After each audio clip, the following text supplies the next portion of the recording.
Salut YouTube, bienvenue dans une nouvelle vidéo. Comme tu peux le voir, le fond a changé parce que ça y est, j'ai enfin mon appartement. Je ne squatte plus chez ma soeur depuis 2 mois. Et il ne s'agit pas d'un room tour parce que clairement il n'y a pas grand chose à montrer dans un petit studio, mais bien d'un n'importe quoi parce que ça faisait un petit moment que j'en avais pas fait. Et j'ai pas mal lu, j'ai pas mal regardé de séries et de films ces temps-ci, donc j'avais envie de vous en parler.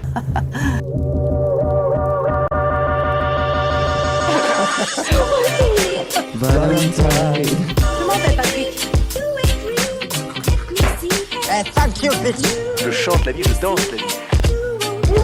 Dans la catégorie livres, je vais vous parler de 2 livres qui n'ont vraiment rien à voir pour le coup. Le premier, c'est L'année de grâce de Kim Leggett, que j'ai lu grâce à ma soeur, parce que du coup, comme vous le savez, elle est youtubeuse littéraire, donc clairement elle a une tonne de livres à disposition. Et elle a reçu récemment du coup L'année de grâce en format poche, parce qu'il est sorti en 2019 en grand format, et là récemment il est sorti en poche, donc très pratique dans les transports en commun, que j'ai beaucoup pris ces temps-ci. Et L'année de grâce, c'est donc un roman un peu, enfin oui on peut le dire, un roman dystopique féministe qui parle en fait du coup d'une société où les femmes à l'année de leurs 16 ans sont envoyées en année de grâce tout ensemble pour supprimer leur magie. En gros, dans cette société, les femmes elles développent un peu de la magie à l'adolescence, et c'est très dangereux pour la société et le monde des hommes. Donc on va les envoyer s'isoler pendant 1 an pour qu'elles perdent cette magie là. Donc vu comme ça fait un peu penser à un mélange de Hunger Games et du labyrinthe, mais c'est vraiment tout autre chose. Enfin, il y a vraiment d'autres enjeux qui sont mis en cause dans le livre, d'autres thématiques qui sont abordées, et j'ai trouvé ce livre vraiment très intéressant, très addictif. On a vraiment envie de savoir la suite, comment ça va finir, enfin comment les épreuves vont évoluer. Et on va surtout suivre le quotidien du coup de Tierney, qui est le personnage principal, donc qui vit dans une famille voilà, qui a un père, une mère, 3 ou 4 sœurs il me semble. Et donc c'est elle cette année qui va connaître son année de grâce avec une trentaine d'autres filles du comté. Et en fait elles sont vraiment isolées sur une île à part pendant 1 an. On va voir au fil des pages que cette cohabitation va être assez difficile, parce qu'il y a certaines qui vont vouloir prendre le lead du groupe et influencer les autres, et du coup ça va en isoler certaines. Mais heureusement Tierney c'est un personnage assez fort, assez courageux, qui va se battre coûte que coûte pour pouvoir vivre et survivre. Et même s'il y a de la rivalité, on va aussi voir de la solidarité tout au long du livre. Donc voilà, si vous aimez les romans dystopiques, je pense que c'est vraiment fait pour vous. Et même si c'est pas votre style, moi personnellement je n'en lis pas des tonnes, j'ai vraiment trouvé ça bien écrit, bien amené. L'intrigue est très intéressante, et toute cette société, enfin comment elle fonctionne, est aussi très intéressante. Donc si vous êtes un peu curieux, que vous avez du temps devant vous, ça se lit tout seul. Et même la note de fin de l'auteur, elle est vraiment très intéressante et importante je trouve, parce qu'elle nous fait prendre conscience de plein de choses et de plein de thématiques du livre et de comment ça renvoie à notre propre société. Donc j'en dis pas plus, mais vraiment voilà, si vous avez envie de lire ce genre de roman, j'ai trouvé vraiment très riche. Après, trigger warning entre guillemets, il y a pas mal de scènes violentes, enfin c'est un peu gore parce que... Ah oui, je l'ai pas précisé, mais en gros pendant l'année des grâces, elles sont donc envoyées sur une île, mais il faut pas qu'elles sortent d'une certaine zone, parce que sinon la nuit il y a des braconniers qui viennent chasser les filles qui fuient en fait. Ou vraiment ils les chassent comme des proies, donc c'est assez gore quoi, ils ont aucune pitié. Et du coup c'est vrai qu'il y a certaines scènes quand tu lis, t'es en mode...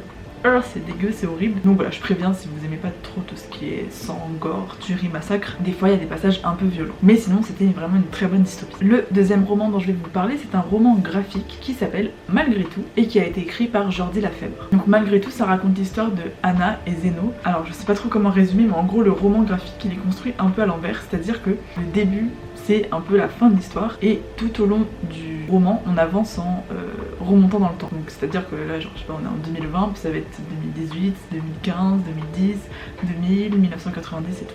Et du coup, sans trop vous en dire, c'est un peu l'histoire d'un amour impossible et en même temps éternel entre 2 êtres humains, donc Anna et Zeno, qui vont maintenir le contact tout au long de leur vie. Et on va découvrir au fil des pages du coup comment ils se sont rencontrés, comment ils ont maintenu le contact, comment à certaines périodes ils ont failli se perdre de vue, ils ont failli ne plus jamais s'écrire. Et j'ai trouvé ce roman vraiment très mignon, très beau, très romantique, poétique, avec voilà, la thématique sur le temps, l'identité, le fait de construire sa vie et de passer à côté de quelqu'un, mais en même temps il faut pas non plus rester bloqué sur telle personne. Donc voilà, j'ai passé un très beau moment, très poétique, avec de très jolies couleurs. On s'attache vraiment beaucoup aux personnages, même si on se dit c'est un peu horrible leur choix, enfin comment ils ont construit leur vie tout en pensant à telle personne. Et en même temps c'est beau quoi, parce que ça peut arriver à plein de gens finalement de se dire bon il y avait telle personne à ce moment là, mais c'était pas forcément un bon moment, mais on va quand même y penser toute notre vie. Donc voilà, c'était un très bon roman, franchement pour un dimanche après-midi pluvieux, une petite couette, un petit chocolat chaud, vous lisez ça, vous êtes en mode oh c'est mignon, c'est beau, ça fait réfléchir. Donc on passe vraiment un très beau moment. On passe maintenant aux séries, et là je vais vraiment parler de 2 séries de tueurs en série, lol, si on peut se permettre le jeu de mots même si c'était pas très drôle. Faut savoir que c'est pas du tout mon style de série, vraiment moi je n'aime pas tout ce qui est meurtre, psychopathe, tueur en série, sociopathe, enfin c'est pas du tout mon style. Je sais qu'il y a plein de gens qui en raffolent, genre ma meilleure amie elle adore regarder les émissions, les reportages, tout ça. Après oui c'est intéressant de comprendre comment les tueurs en série fonctionnent, mais moi vraiment ça m'attire pas parce que après ça tu regardes ça, tu psychotes pour tout en fait, tu te dis mais ça se trouve je croise plein de psychopathes dans la rue et je peux me faire tuer à tout moment. Alors oui et non, enfin le concept de la vie, tu sais jamais sur qui tu tombes. Mais bref, je suis en train de m'égarer complètement.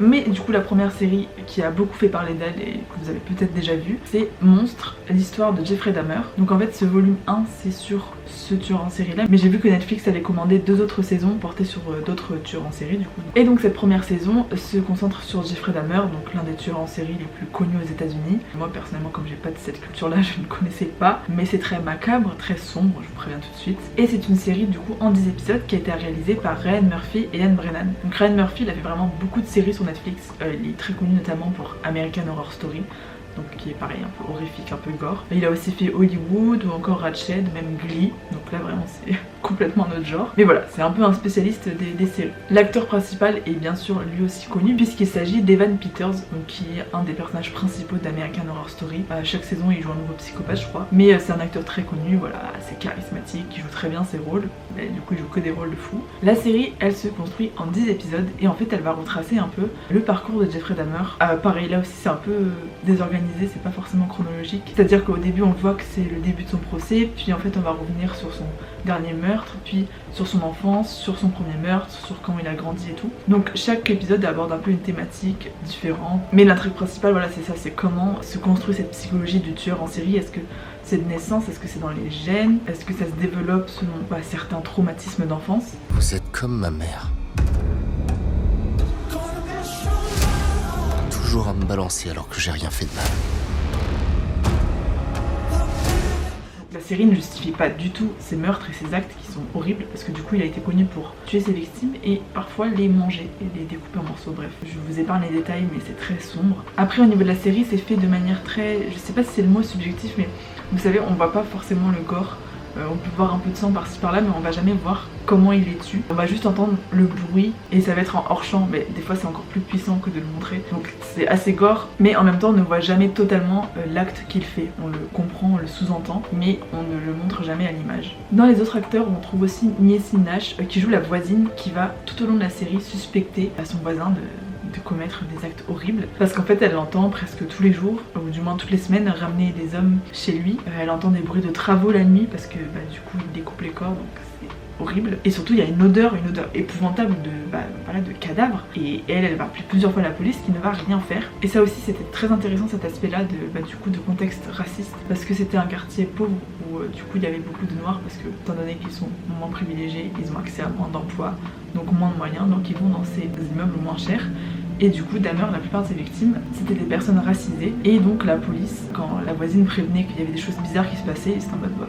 C'est un quartier de personnes noires, on va pas y aller, c'est pas notre problème. Et je trouve ça vraiment horrible en fait, de se dire qu'ils auraient pu éviter tellement de victimes de plus, mais qui n'ont rien fait parce que le racisme, même si c'est pas du tout une excuse. Comme acteur connu, on a également Richard Jenkins qui joue le père, que j'ai trouvé assez touchant parce que, on pense toujours bien sûr aux familles des victimes parce que c'est pour elles le plus horrible et pour les victimes elles-mêmes, mais être aussi parent d'un tueur en série, ça doit pas être évident parce que tu te dis merde, qu'est-ce que j'ai raté avec mon fils, qu'est-ce qui s'est passé pour qu'il finisse comme ça. Donc voilà, la série est intéressante sur ce point de vue de comprendre la psychologie d'un tueur et tout ce qui se passe autour, son enfance, ses parents, les victimes, les témoins, comment tout ce petit monde vit à côté d'un tueur en série. Mais personnellement j'ai trouvé les épisodes un peu trop longs, il y en a 10, ils durent tous à peu près 1 heure et ça se regarde, mais clairement moi je trouve ça met mal à l'aise. Je sais qu'il y en a qui adorent, mais moi vraiment j'ai du mal avec ce genre de série. Ça fait froid dans le dos, t'es pas bien quand tu regardes. C'est horrible en fait de se dire que ça a vraiment existé. C'est vraiment complètement glauque et macabre. Et aussi le point négatif c'est qu'apparemment toutes les familles n'ont pas donné leur accord pour la série. Alors ça je suis pas sûre de l'info, j'ai vu plusieurs articles mais je sais pas trop d'où ils tiennent leurs sources. Mais bon si c'est vrai que c'est un manque de respect quand même pour les familles qui n'ont pas forcément envie de voir leur vie être mis à l'écran de cette manière, et surtout en mettant à l'honneur entre guillemets un psychopathe qui a détruit leur famille. Donc pour ça c'est un peu le petit côté négatif qui fait que ouais, c'est quand même un peu dérangeant. La deuxième série dont je vais vous parler, c'est Les Papillons Noirs, et c'est également une série qui porte sur des tueurs en série. Mais pour le coup là j'ai pas fait exprès. En fait pour la petite histoire j'ai fait de la figuration dans l'un des épisodes, du coup c'est vraiment une micro-scène dans une discothèque, et du coup je voulais voir cette fameuse scène mais je savais pas c'était dans quel épisode, donc je me suis dit bah je vais suivre la série en entier tant qu'à faire. Et donc la série a été réalisée par Olivier Abou et Bruno Merle, elle est composée de 6 épisodes de 45 minutes à 1 heure, et elle était à la base sur Arte. Alors je sais pas si elle est passée sur la chaîne ou si elle était que sur le site internet, mais depuis le 14 octobre elle est disponible sur Netflix parce que du coup c'est une association Arte et Netflix. Donc la série raconte un peu la double histoire d'Adrien qui est un auteur à succès, enfin qui a publié un premier roman qui a très bien marché, mais là c'est la page blanche, il est complètement en panne d'inspiration, et du coup il va accepter d'écrire les mémoires d'un inconnu, donc d'Albert, qui au fil de son récit va se révéler être un tueur en série. C'est à toi de retranscrire tout ça, d'imaginer, de t'imprégner, de ressentir. C'est pour ça que j'ai fait appel à toi. Donc Adrien c'est super, il va vraiment avoir un roman avec plein d'anecdotes, avec une bonne intrigue, mais il va aussi être un peu mal à l'aise parce que il va savoir des détails, des choses qui n'ont jamais été dites à personne, du coup ça va un peu perturber son mental. Dans les acteurs on retrouve Niels Arestrup qui joue du coup Albert Vieux, on a également Nicolas Duvauchel qui joue du coup l'écrivain Adrien, ou encore Alizé Coste qui joue Solange, personnage énigmatique qui va être un peu l'amour d'une vie d'Albert, et du coup il va raconter dans ses mémoires un peu toute cette histoire d'amour, comment elle s'est construite, comment elle l'a accompagné dans ses meurtres en série. Parce que oui, en fait c'était lui qui commettait les actes, mais elle était présente avec lui et ils avaient une manière de faire assez particulière. Je vous laisse voir la série pour le comprendre, je vous en dis pas plus. Mais voilà l'intrigue principale. J'ai trouvé la série assez qualitative d'un point de vue image. Je pense qu'ils ont eu pas mal de budget et qu'ils se sont vraiment appliqués à faire de jolis plans, de jolies scènes. On a notamment une très belle esthétique des années 70 et 80 vu qu'on a beaucoup de flashbacks de Albert du coup dans sa vie de jeune avec son histoire d'amour avec Solange, comment ils vont commettre tous ces meurtres chaque été, chaque fois qu'ils partent en vacances. Donc vraiment on sent que ils se sont appliqués de ce point de vue là, mais j'ai eu beaucoup de mal avec les personnages. J'ai vraiment pas eu d'attache, si ce n'est la conjointe d'Adrien un petit peu, mais sinon je sais pas. Genre j'ai regardé la série pour savoir où ça allait mener parce que l'intrigue était pas mal et on me disait genre jusqu'où ça va aller, est-ce que Adrien va péter un câble, parce que même lui du coup il va avoir des pulsions des fois d'être mal, en même temps d'avoir envie de tuer Albert parce qu'il raconte trop de détails qui n'ont jamais été dits, il a jamais été arrêté par la police pour tous ces meurtres. Donc c'est vrai qu'il va vraiment y avoir le bien et le mal qui vont peser chez Adrien. Mais ouais, j'ai du mal à m'attacher aux personnages, je sais pas si c'est leur développement ou quoi, mais on a très peu d'empathie pour eux finalement. Mais ce qui m'a fait tenir c'est l'intrigue du coup qui évolue au fil des épisodes, et au final c'est assez court ces épisodes, ça se regarde vite, mais il y a vraiment pas mal de plot twists, de rebondissements et un dénouement assez inattendu. Donc de ce côté là j'ai vraiment aimé comment la série s'est démêlée pour amener à ce résultat final. Comme je suis pas habituée à ce type de série, la fin m'a agréablement surprise, mais ça se trouve c'est une logique qui est pas mal utilisée dans ce genre de série policière. Pour les plus férus d'entre vous qui adorent ce type de série, vous me direz en commentaire ce que vous en avez pensé. C'est une série que je conseille pour l'intrigue qui est bien menée et pour l'esthétique qui est assez jolie, mais au niveau des personnages